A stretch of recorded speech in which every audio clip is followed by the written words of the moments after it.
I've been singing and boxing and surfing my whole life. When I was young, I was a sponsored surfer. I had a good family, a good upbringing. And at the age of 14, I was at a Waiana High School graduation night. And one of my classmates told me, he said, hey, you want to go for a ride? Let's go to Taco Bell. So I was like, okay, whatever, go. So I jumped in the car, and the driver was 38. I was 14 at the time, so the driver was like holding up to be my dad.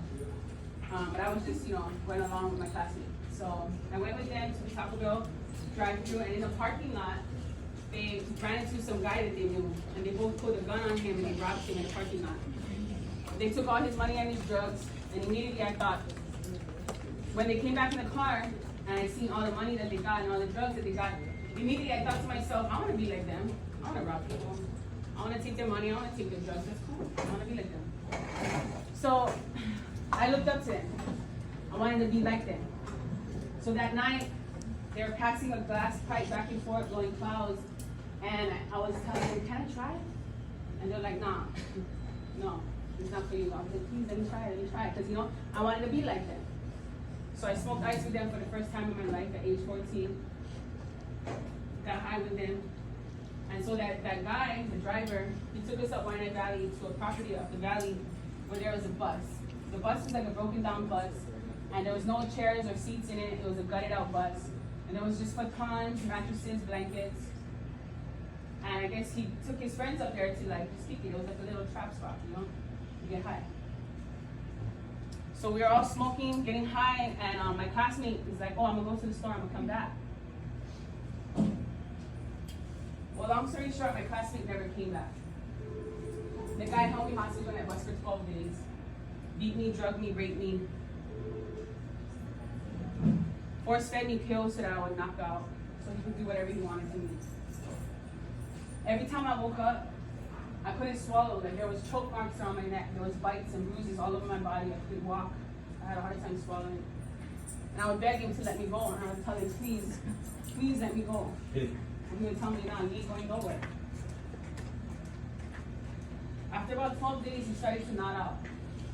And when I started catching him falling asleep, I knew that it was now or never, that I had to make my move. So when he fell asleep, I took off running. I ran down the street with nothing but a pareo on. I hitchhiked away, and that's how I escaped that situation. So this guy used to make me stand in front of him and take a shower with the water hose while he sat there and played with himself while he sat on the steps of the bus. And I would just stand there crying the whole time while he just sat and watched me. When I escaped, I was a different person. I was broken, I was damaged, I was ashamed, I felt dirty, I felt defiled. I was so ashamed of what happened to me, I kept it a secret till the age of 30. I never spoke about it to a single soul, and all I wanted to do was forget what happened. I never told my family about it because I didn't want to give them the opportunity to tell you, see, I told you so. You see when you let cruise with dummies? You see when you let hang around with clowns? I didn't want to give them the opportunity to be right, because at that age I thought I knew everything. The last people I wanted to listen to was my family or my parents. So I kept it a secret. And this is where my drug addiction began. I was an ICE addict for 15 years from the age of 14 to 29. I was arrested 44 times, always most wanted. I did almost 10 years in prison. I've been in 7 different prisons, federal and state, Hawaii, Arizona, California, Washington. Out of the 10 years that I did in prison, I did 4.5 years in max custody. When I was at the age of 17, I ended up with a drug dealer who was a lot older than me. And when I say older, I mean older. His son was my classmate. When he got me to move in with him, started abusing me, pistol whipping me, shoving the guns down my throat, tying me up. So he was a drug dealer and he had a regular job, a construction job. And every time he would leave for work, he would tell his 2 little nephews, make sure you feed her under the door. He would lock the door on the outside with 2 deadbolts. In his room, there was no windows. It was just all walls. There was a bathroom in there, just no windows in there. So there was no escaping. He told his nephews, make sure you feed her under the door. So they would get a paper towel, They would put 2 slices of bread, peanut butter jelly, or ham and cheese, and they'd stick the thing under the door, and I'd have to pull it through, and that's how I would eat. Nobody would open the door for me. I would cry, and I would beg, and I would be like, please open the door, please, just let me out. And I'd be like, we can't, because he was crazy. He's trigger happy. Everybody just knows him for just shooting people. So nobody wanted to help me, his nephews especially, because they're afraid of him. The one time I tried to escape, I got away, and 3 days later, he pulled up to my uncle's house, and he called my uncle's house phone. When I answered, he said, if you don't come outside, I'm going to put a bullet in your uncle's head. My uncle was almost 80 years old at the time. So of course I'm going to come outside. Of course I'm going to come out. I'm not going to put my uncle in danger for that. So I left with him, and he told me, you're not leaving me, so stop trying to run away. The next time I tried to run away was when he fell asleep in the house. I came out the room, and I asked one of my girlfriends for a ride. Not even 2 hours later, he pulls up on the side of her car on his dirt bike, and he shoots holes through her transmission, brings out her car, pulls her out the car, and smashes her head into the ground. So that was the last time I ever did ask anybody to help me or help me get out of a situation. That's another reason why I did shit on my own. So from the age of 15, I never lived with my family. Ever since what happened to me at 14, I was on the streets. My family didn't want nothing to do with me because all they knew was that I was using. And he told me, don't come around here no more unless you get clean. Like, they don't want nothing to do with you. So I stayed on the streets, house to house. I've been through homelessness. I used to have to steal cars just to sleep in them, steal cars just to have some place to store my shit. At that age of 17, when I was with that drug dealer, I was so miserable and broken because I realized how far and how low my life became.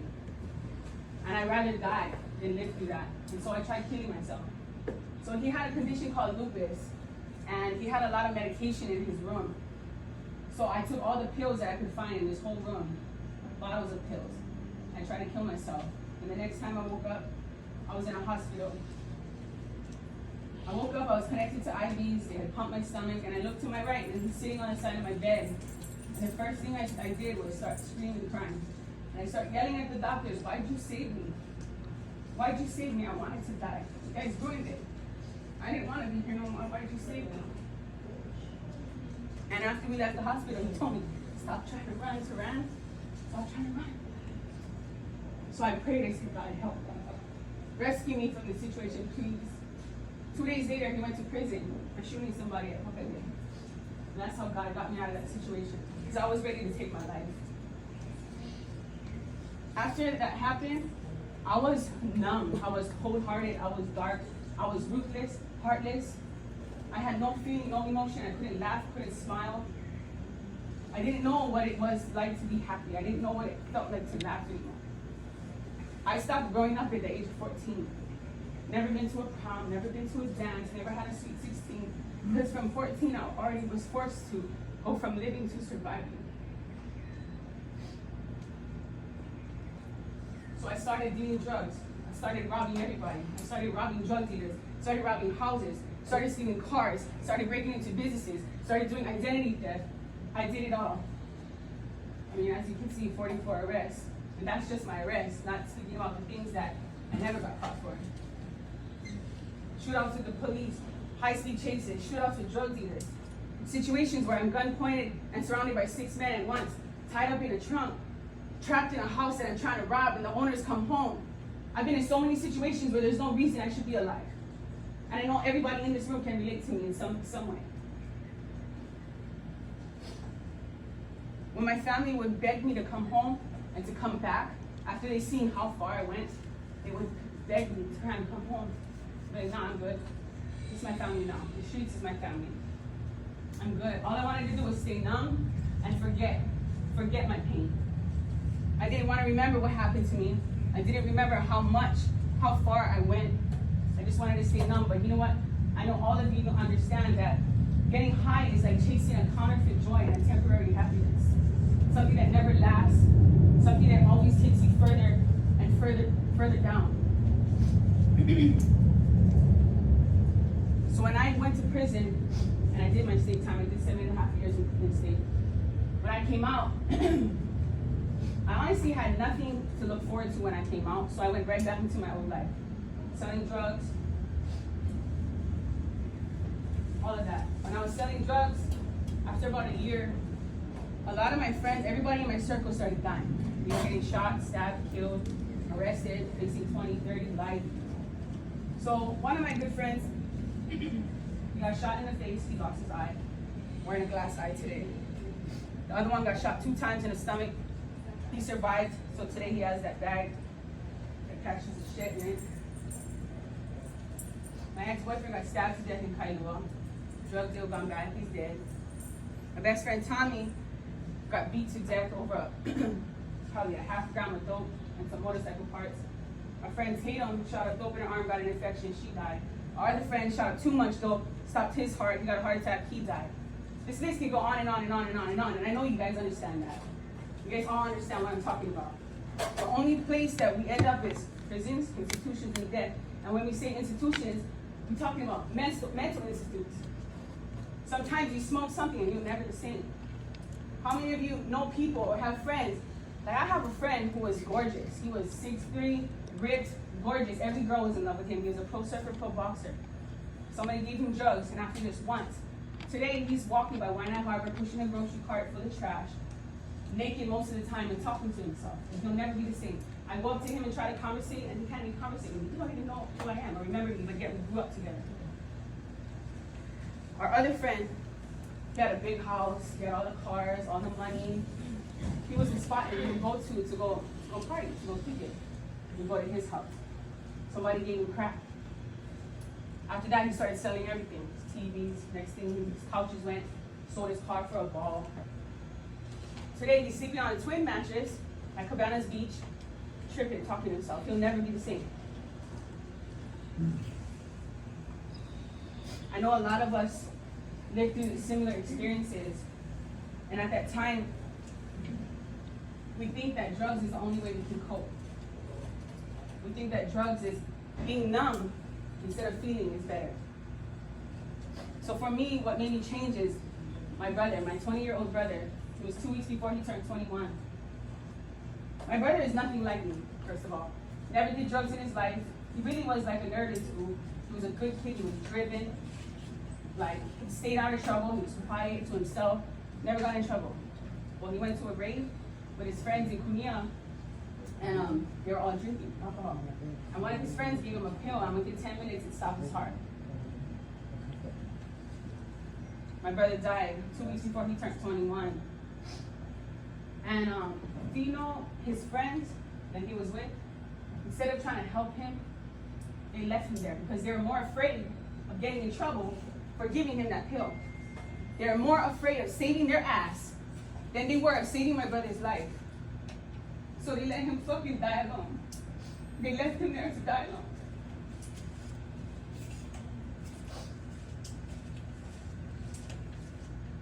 And I know every person in this room can relate when I say the streets don't love you. The streets ain't built for loyalty and friendship. My brother, my homie. All that shit is as fake as it gets. As long as they can benefit from you, as long as they can continue filling up their pipe, as long as you can continue providing for them in some way and somehow, then they're around.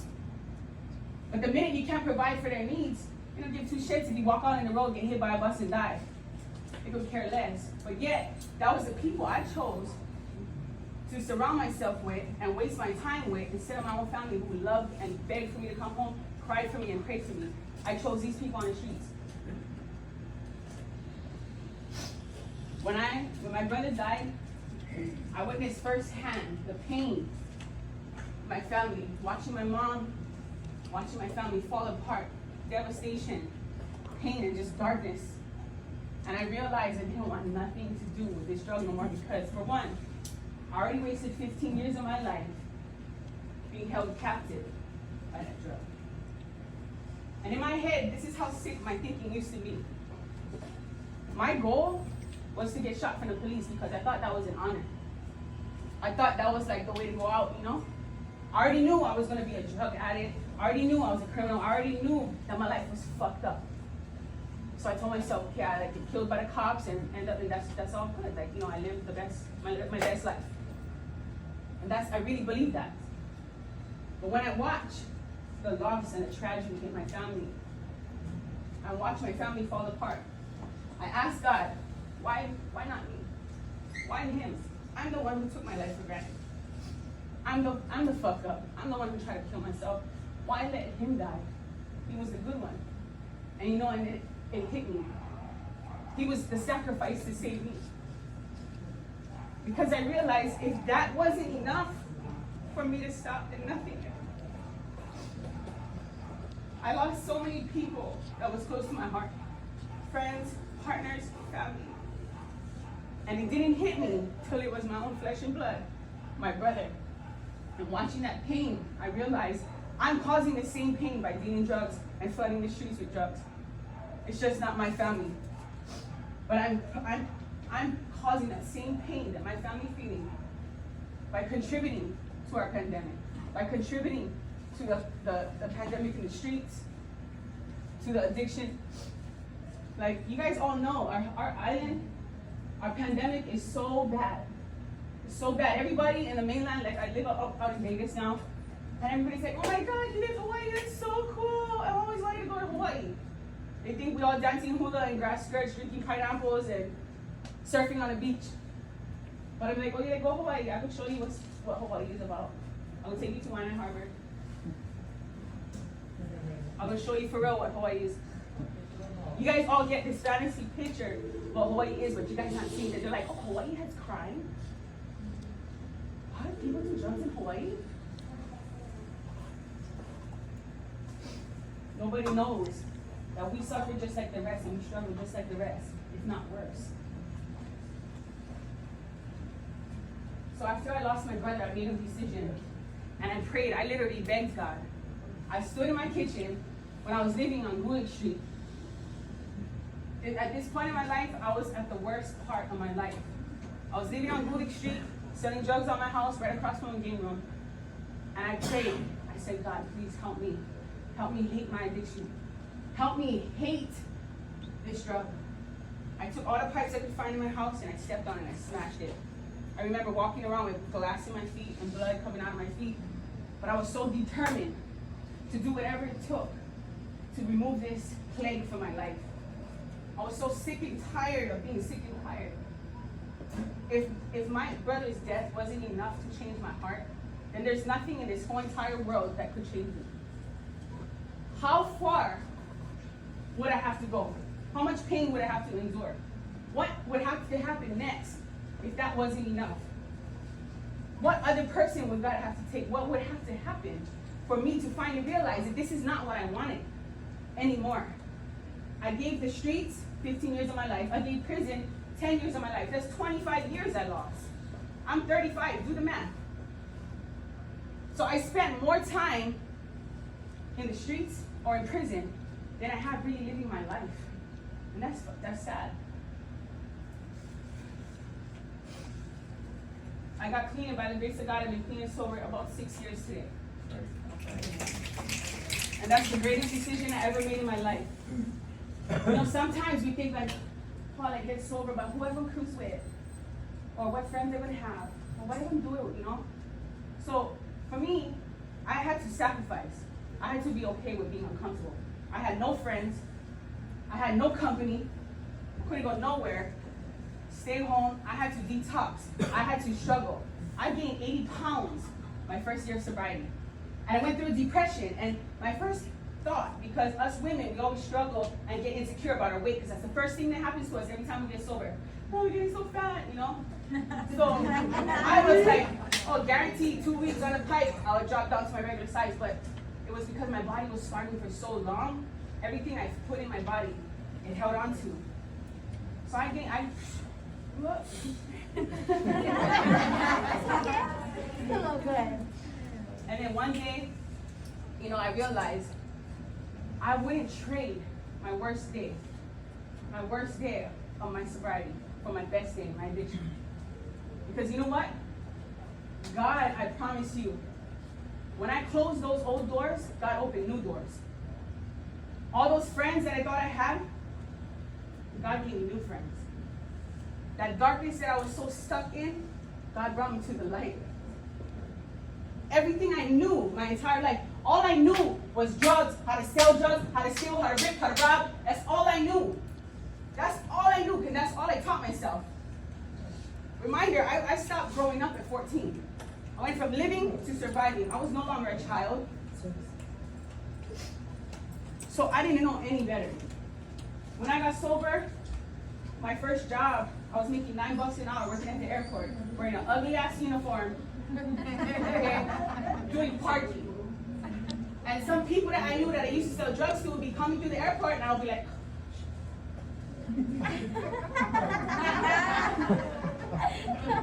and you know when I got my first check, I was like, really, shit, this is dead. But you know what? Because I didn't give up, God opened up new doors for me. There were days when I was not going to make my rent money. And I was like, God, I'm about to sell a couple of bags. You know, like, I can't make, I'm going to lose, I'm going to get kicked out. I don't got the money, help me, God. Do something. And guess what? I walked outside and I found money in my shoe, $500. I was short $460. I walked out my house and I'm stressing out. I'm like, oh my God, how am I going to tell my landlord that I don't have the money?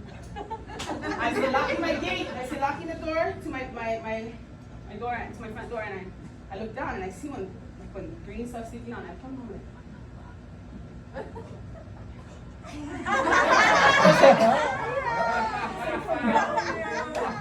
that was God reassuring me, like, don't worry, I got you.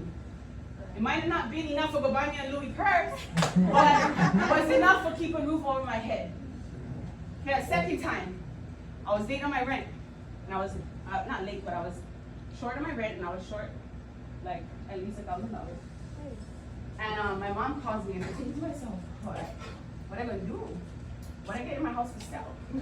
Like, I guess some tools people went after me, I could probably sell that, you know? I still look around my house like, what am I gonna sell? How am I gonna make this money? And my mom calls me and she's like, guess what happened? I said, what? She goes, remember a long time ago you told me to hold an envelope?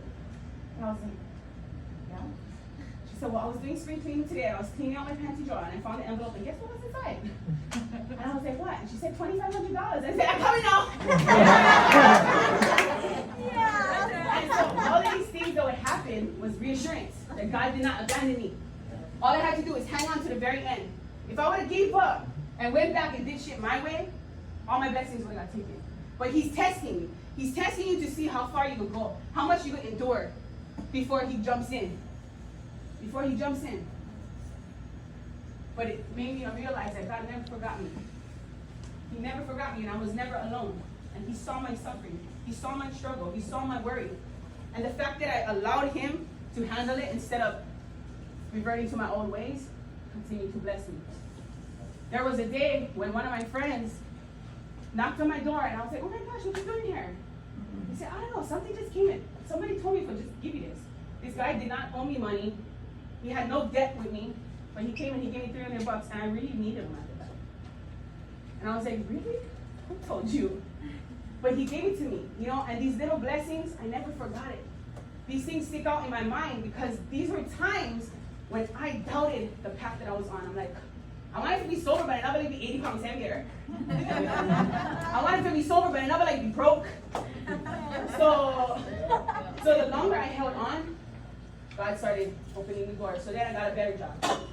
So I was working at the airport, doing parking and stuff. I was telling you guys, and I got this opportunity. Somebody from IHS, the homeless shelter, I was like, "Oh, sis, you like come work? You know, here's my name, $4 more." You know, they're like, "Oh, if you like, come work at IHS." So I mentioned to the guy that I was working for. I was like, "Oh, I might take another job working at IHS," and he made one comment. He said, "Oh, you gotta shower every time you come back to work." And so I got mad because first of all, I was homeless too, so what's up?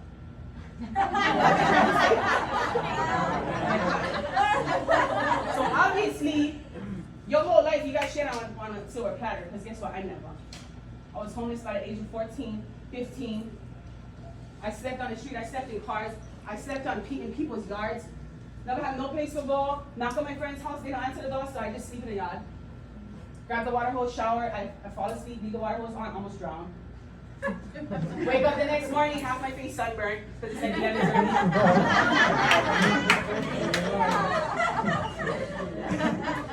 And I just being real, because you know what? You know what I cannot stand? I cannot stand when people come up to speak and just glorify their addiction. Fuck all that. Everybody be like, oh, selling pounds, us making millions, driving auto. Stop it. Talk about the reality. Talk about the shit that was painful. Because of course, always gonna have that stuff. That's why we was addicted.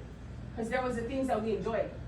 But what I like to talk about is the reality of what happens after you become addicted. I know every single person in this room knows that. The reality of what happens after you lose your whole life, your family, the people you love, your house, your belongings, your mind. That's what people need to know. They don't need to know about how you was dealing dope and all the whips you was driving and all the chains you had and everything. That's all irrelevant. Because that's the myth. That's the trap. That's the trick. That's what keep us stuck. So you know what I did when I got sober? So I went to IHS. That was my second job after getting sober. So my whole entire life, I was just a drug dealer. That's all I know how to do. So I went from working, doing parking, went to IHS. So then I started training the guys, holding mitts for them. And after like a couple months, somebody told me and I got fired. I got fired for doing that, but they didn't know that the people I was training, I helped them get sober, and training was helping them stay sober. So I got fired and I was devastated because it was coming from a good place. I was so devastated because I was proud of what I was doing, you know? But that very same day I got fired, I got a call from somebody and said, hey Terann, if anybody looking for a job, let me know, because, you know, I get a job opportunity. So that same day I got fired now. I never asked or put it out there, I got fired. That same day I got on call for another opportunity that made a couple dollars more than I was already making. And it was to be a caregiver, to work with the elderly. The only caregiving I ever did was taking care of my grandfather who was bedridden before he died. But I had enough experience changing his diapers, changing his catheter, giving him a bath, all those things. So I was already comfortable with it. So I took the job. I was not even unemployed for one day. I started working with the elderly. So mind you, a couple years go by, and I'm loving this job because I'm giving back, and I'm helping someone, you know? Years go by, and I'm doing so good. I end up speaking to kids somehow. I ended up going on that path, talking to kids about addiction, incarceration, all those things. I get a call from one of my friends who's a sheriff and said, sis, I get some bad news for you. I'm like, what? He said, you should call this guy because the feds will come grab you. He said, we get a case on you, and it's pretty serious. And he said, but I'm gonna talk them out of coming for you. He said, so call this number because we get a case on you. So mind you, after 4 years of doing good, I find out I get a federal case over my head. So I contact these people, then I contact a lawyer. A young lawyer, I check my discovery. My best friend is the one who was in my discovery. Once again, reiterating about how the streets don't love us and it's not built for loyalty. Not gonna even get into that, but when I see my discovery, the facts were all there. Not surprising though, you know? So now I'm like, so you telling me, after all this time of doing good, now you guys can come for me? So the first instinct was I go back to Mexico. I would fucking drive to Tijuana, I will contact my ex in Chihuahua, and I will hide because I'm not going back. And that was my first thought. I was like, I can run. Because that's my first instinct, catch me if you can. But then I realized, what would that make me if I cannot face the music and face the consequences for my own actions? And everything I'm speaking to these kids is hypocritical. So when I see my discovery, my lawyer gave me a choice. Either plead guilty for all the information against you, and I would, we all know not to take trial with the feds. You got a 99.9% prosecution rate, so anybody who goes to trial with them is dead. So of course, I'm not gonna go to trial. They have all the evidence right here, pictures, all that stuff, so I'm like, you know what, I'm gonna plead guilty. and I'm going to put this in God's hands. So I reached out to my community and I said, look, this is what's going on. I need you guys to help. I need you guys to help me, stand up for me, write a letter for me, speak on my behalf. So now, mind you, all these things I've been doing for the past 4.5 years, working with elderly, working with youth, working with homeless, speaking in schools, speaking at drug programs. Can you believe? So I told my lawyer, I said, how much is the most letters you guys ever did see in court? He said like 78, 80. I go, okay, my goal is 100. I had 292 letters from the community, okay? The letters kept pouring in and my lawyer was like, wow, this is enough. Like, I stayed up till 1 o'clock in the morning trying to file these things. He's like, how many more do you have? I'm like, oh no, just keep coming. So I submitted all of that. I submitted all of those positive things, okay? When I got sentenced, I swear, you would have thought O.J. Simpson was getting sentenced, okay? Because I had so much people in my courtroom. I had 7 law enforcement officers that came to speak on my behalf. Because when the teens were getting arrested, so mind you, the same law enforcement, the same CRUs, the same sheriffs, all these people that arrest me, beat me up, chase me down, raid my house, these same officers now came to my court for speak on my behalf. So when they saw me doing good, they reached out to me and they said, hey Terann, would you be willing to come and speak to these kids that we're arresting? Every time we arrest a juvenile, would you be willing to come and speak to them? I'm like, oh, now you guys like my help. Oh, man, the tables been turned out. Now you guys need me. So I did. And so all these kids that was on the same path that I used to live, when they would get arrested, they would send them to me. And so I was doing all this stuff. I'm telling you, not one single dollar I ever made doing these things. I did them out of love because I thought I destroyed the community, I flooded the community, I stole, I robbed, I hurt so many people. This is my only way of giving back. And there's a satisfaction, and you know, I might not be getting paid money and stuff. But when one kid come up to me after I speak to them and tell me, Auntie, because of what you said, I never ever tried to. That right there is my paycheck. That right there is my paycheck.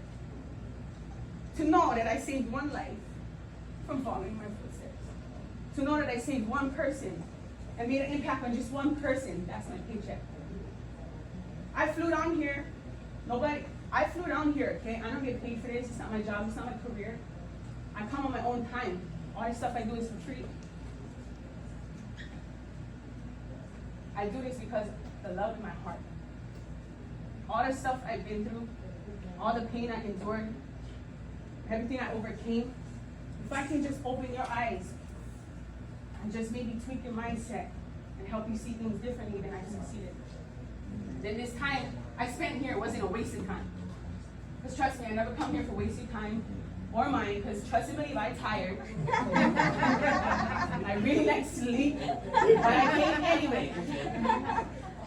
So I hope that's enough for make you see, like, I'm not here for no ulterior motives. I'm not here for clout, I'm not for none of that. I'm just here because I like to save you guys.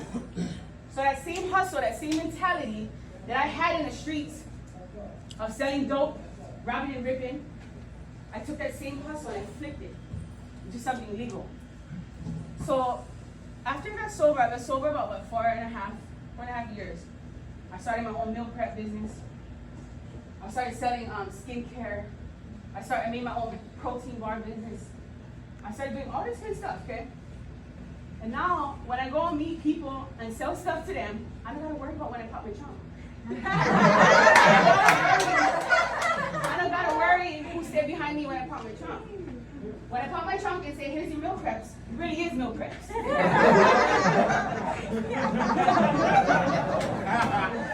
You can ask this guy, Travis, right here. I used to put drugs in a styrofoam plate, give him a cup, passion orange juice with a fork and a napkin, and be like, thank you, please come again. This time is for real, I really am selling food. So that same hustle, that same drive, that same determination for make money and survive in the streets, that same hustle you gotta use to accomplish anything you put your mind to. Whether it's a business venture, whether it's a goal, whether it's a dream, if you can see it, you can achieve it. Not every venture gonna work out, but trust and believe, it's so worth it. It's so worth it. I no longer have to worry about who I'm doing business with. I don't have to worry about you telling on me because I sold you meal preps. I don't have to worry about doing business with an undercover because I sold you some skincare. So all those stresses and those burdens that we carry every time we live wrong, were gone. So yeah, I wasn't making millions, but I was free inside. I was free inside. I felt good about myself.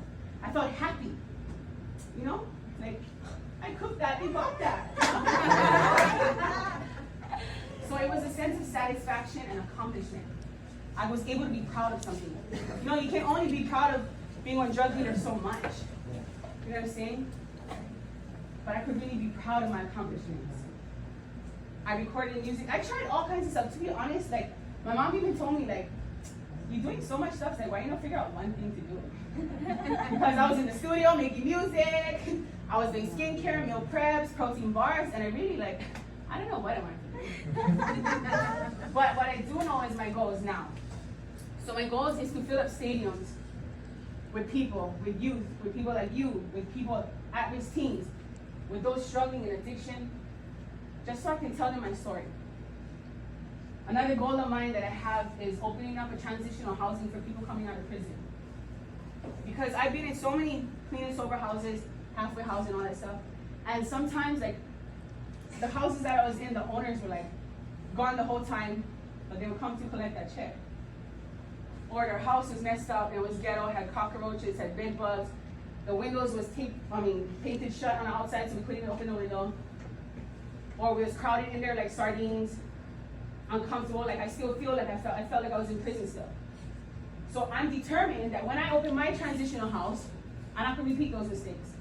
I like these people come out and feel like they're transitioning from prison to home. I like them to feel comfortable. I like it to be affordable. I want it to be someplace where they can really transition and get their life back on track. I like them to see me, hear my story, and know that it's possible. I'm living testimony. I'm living proof that it's possible. So I just want to help people succeed. That's another one of my goals. So I just came here to tell you that whatever it is you're going through, whatever it is that you struggle with, whether it be still your addiction, or you're not knowing what to do next, not knowing what to do when you get out, not knowing, you know what I mean? I'm gonna tell you that if you can dream it, you can achieve it. Don't let nothing or no one stop you from chasing that dream. I for one, like I said, I'm 35 years old. I wasted 25 years to addiction and incarceration. So yeah, I do get sad when I think about the fact that I barely lived the life. But you know what? I don't regret shit. Because if God allowed me to turn my mess into a message, because of that, I'm standing here today, speaking to you. So it was not in vain. All that pain, all that suffering, all that darkness, all that hardship, all that struggle, all those tears, all those brokenness, all of that was not in vain. Because if one of you took something from my message today, then I didn't waste my time. I didn't fly here for nothing. I didn't come down here for nothing. That's all that matters to me. So I'm not going to waste any more of your time. I just let you guys take my story with you. And the next time you come to a fork in the road where you got to choose, just remember what I said. Remember my words. Remember my story. And I hope you guys make the right decision. Like I said, the streets don't love us. But anyways, thank you guys for having me. I just say no. If I made an impact on anybody, please raise your hand. Thank you.